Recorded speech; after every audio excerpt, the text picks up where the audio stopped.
I was picking these up a few months ago as a PSA 10 for $30. I was absolutely stoked when I came across this card. I mean, you ever see a card like that where like in the first second or two, you're just like, okay, I'm buying that. What's the price, you know? I am a huge fan of Topps Living. One item I've seen that is priced extremely well right now is his autographed jersey at about $230. Man, just a steal at that price.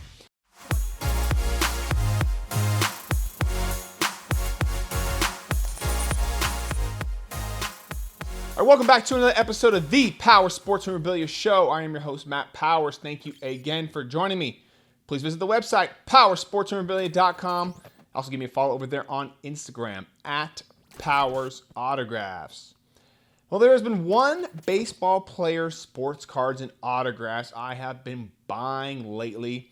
Now, this player will come as no surprise to you, but I thought in today's video, I would talk about not only the items I've been buying, but more importantly, why I have been buying up this player in droves.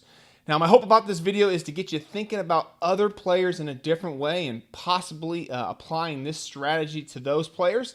And again, always do your own research and buy what is best for you, not just because some guy on YouTube or Instagram is buying that particular player. All right, now first off, let's get who the player is out of the way, and that player is Vladimir Guerrero Jr. Okay, now no surprise here. He's having an incredible year, most likely the 2021 AL MVP. I don't need to tell you any of that.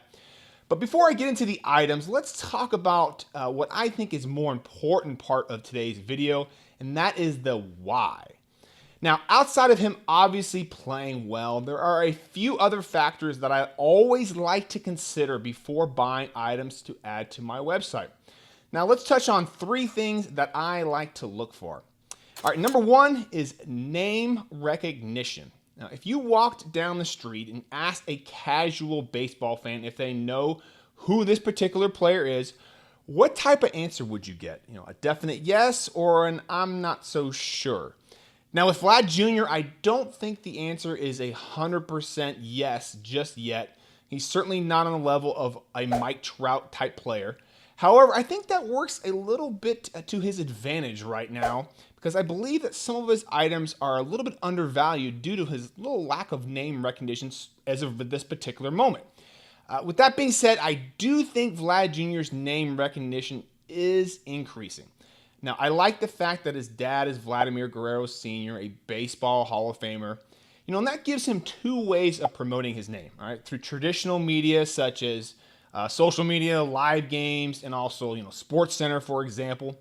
But also, anytime his dad gets interviewed or highlights are shown of him, when that happens, they will certainly almost always mention his son. So again, he gets two different ways of marketing himself. All right, number two, he plays in Canada. Now, last I checked, there is only one MLB team left in Canada, the Toronto Blue Jays. And by default, this makes them, Canada's team. Now, yes, baseball in Canada will never be the country's number one sport. That falls to hockey, of course. However, do you remember when the Blue Jays won the World Series in 1992 and 1993? That indoor stadium was absolutely rocking. It was just insanity. And you remember Joe Carter's game-winning 3-run homer in Game 6 of the 93 World Series? Absolutely an epic moment in baseball history. Those fans were going absolutely crazy. As of the making of this video, the Blue Jays were about 9 games out of first place in the AL East. All right, definitely not saying they are making the World Series in 2021. That isn't likely. However, I do really like that they are the only baseball team in a country of 38 million people, which is an almost identical population to the state of California. Imagine if there was only one baseball team in California, how popular that team would be. Now, yes, Canadians in British Columbia, might not identify as a Blue Jays fan because the team is all the way on the east coast of Canada. But should the Blue Jays get hot at some point and make a playoff run in the near future, I can see the entire country getting behind this team. Toronto is also the largest city in Canada. And this is a major world city. The entire Toronto metro area has a little over 6 million people. That means a ton of fans buying Blue Jays memorabilia should they make a World Series or playoff run. All right, number 3, people are scared to ship to Canada.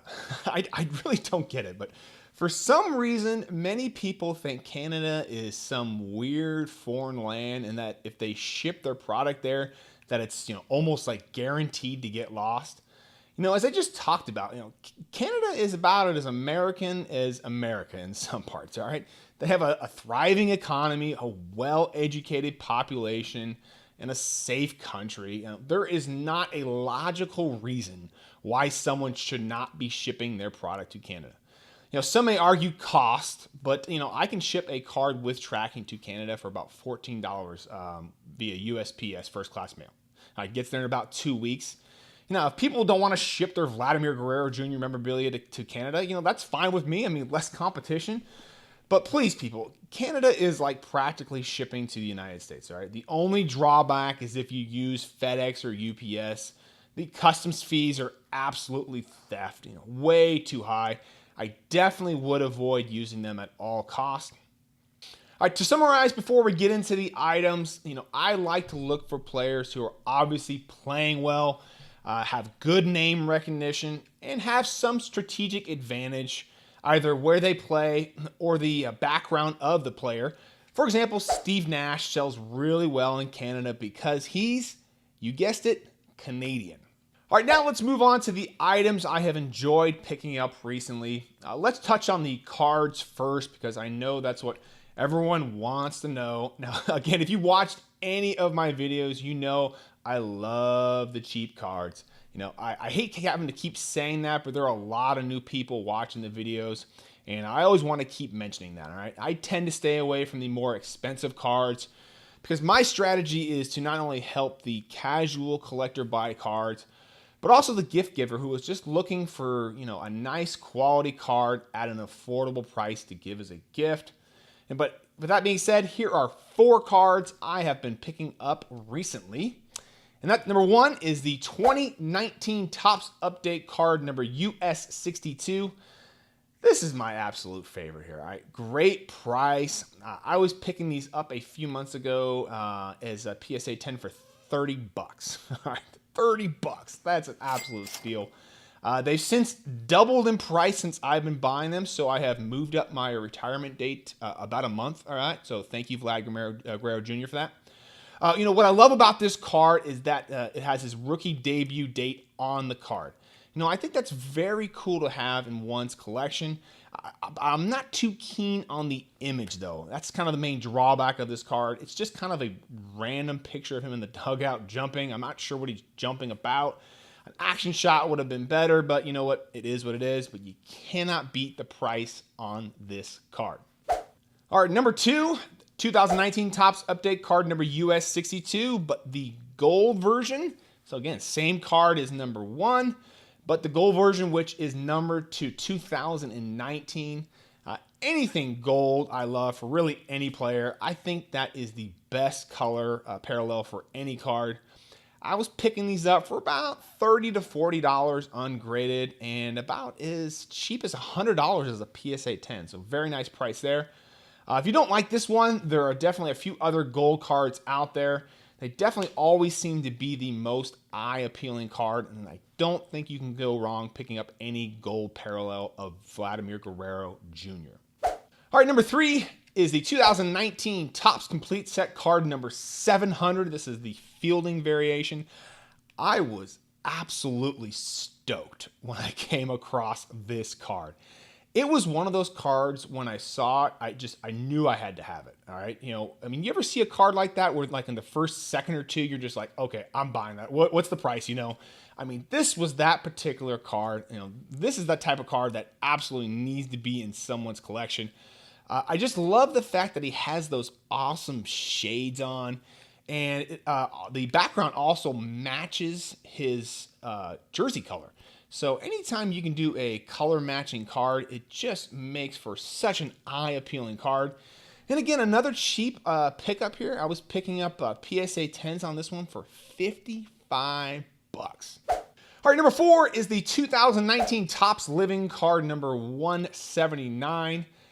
I am a huge fan of Topps Living. Really any player, but especially the retired guys like Babe Ruth and Roberto Clemente. You know, most people can't afford the older cards of those particular players, so it's nice to have some affordable pickups. I do like that the Topps Living print runs are made available. So for this particular card of Vlad Jr., only 27,749 were printed. However, that is the second highest, though, for the Topps Living, but still very, very low, trailing only Juan Soto, who had a print run of 28,572. But compared to the number of other cards they print of Vlad Jr., you know, these short prints of the Topps Living are way below any of those numbers. And that's definitely a big advantage to this card, is there's just so many less available. All right, let's move on to the autographs. As with any baseball player, the best items to pick up are autographed baseballs. Easy to store, hold a nice autograph for a long period of time, and are usually the best price for an autographed item. For Vlad Jr., they tend to be around 150 bucks, which I think is just a very solid price for the potential league MVP. One item I've seen that is priced extremely well right now is his autographed jersey at about $230. Man, just a steal at that price. Now, this is for the officially licensed Majestic ones, okay? Not that custom or the China knockoff jerseys, okay?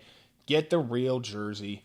The jersey costs about $100, so you're paying essentially $130 for a premium authenticated Vlad Jr. autographed. I think that's an absolute steal.